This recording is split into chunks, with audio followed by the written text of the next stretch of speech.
SSC এবং সমমানের যে পরীক্ষাটা এটা শুরু হয়েছে আজকে আমাদের কুমিল্লা জেলায়। এসএসসি দাখিল এবং কারিগরি মিলিয়ে মোট 169টি কেন্দ্রে প্রায় 78,000 পরীক্ষার্থী আজকে পরীক্ষায় বসেছে।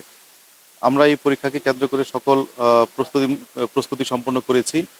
আর প্রশ্নপত্র ফাঁসের যে বিষয়টি অনেক সময় বলা হয়, এটি আমার কাছে মনে হয় যে এখন অতীত। আমাদের যে নিরাপত্তামূলক ব্যবস্থা নেওয়া হয়েছে, আমাদের 3 থেকে 4 স্তরের নিরাপত্তা আমরা নিয়েছি। আমাদের প্রত্যেকটা কেন্দ্রে নির্বাহী ম্যাজিস্ট্রেট দায়িত্বরত রয়েছে। এছাড়াও জেলা এবং উপজেলা পর্যায়ে ট্যাগ অফিসার, ভিজিলেন্স টিম এবং আমরা সতর্ক রয়েছি। তো প্রশ্নপত্র ফাঁসের বিষয়টি আসলে সত্য নয় এবং এরকম আমরা আশা করছি যে এরকম কোনো আশঙ্কা নেই। আর নকলের বিষয়টিও আমরা খুব কঠোরভাবে দেখছি। আমাদের এই জেলায় এরকম প্রবণতা নেই বলে আমরা জানি, এবং যেহেতু নেই আমরা এই ধারাবাহিকতা ধরে রাখতে পারবো বলে আমরা মনে করছি।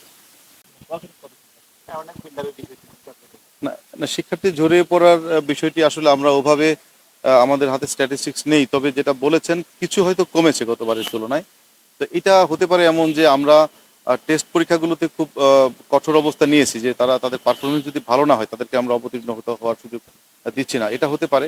আর আমরা এটা খেয়াল রাখছি যেন ড্রপ আউটটা না হয়। আমরা চাই যে আমাদের দেশের অন্তত যে সবচেয়ে বড় যে পাবলিক এক্সামের যে লেভেলটা এসএসসি পর্যন্ত আমরা যেন সবাইকে নিয়ে আসতে পারি। 2025 সালের এসএসসি পরীক্ষা সারা বাংলাদেশ ব্যাপী আজকে থেকে শুরু হয়েছে। আপনারা জানেন আমাদের কুমিল্লা শিক্ষা বোর্ডের অধীন 273টি কেন্দ্রে পরীক্ষা হচ্ছে। এখন পর্যন্ত আমার কাছে যে তথ্য আসছে তাতে সুন্দর পরিবেশে এবং একেবারে সুষ্ঠুভাবে আমাদের পরীক্ষাগুলো সম্পন্ন হচ্ছে। এখন পর্যন্ত আমার কাছে তথ্য আছে। আমি আপনাদেরকে বলবো, আপনারা যারা আছেন এবং সমাজের প্রতিটা ক্ষেত্রে যারা যারা যে দায়িত্বে আছেন, আপনারা কোনো প্রকার গুজবে কান দিবেন না।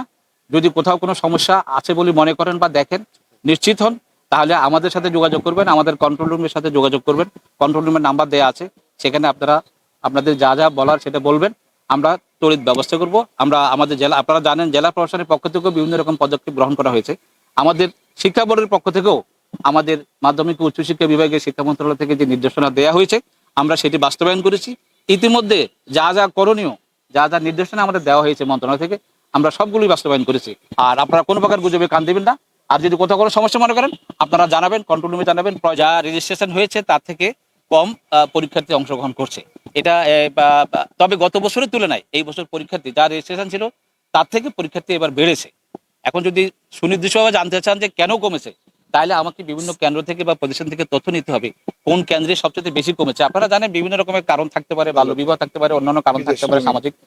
আসলে কোন কারণে কমে গেছে, অনেকে বিদেশেও চলে যায়, সেটাও আছে।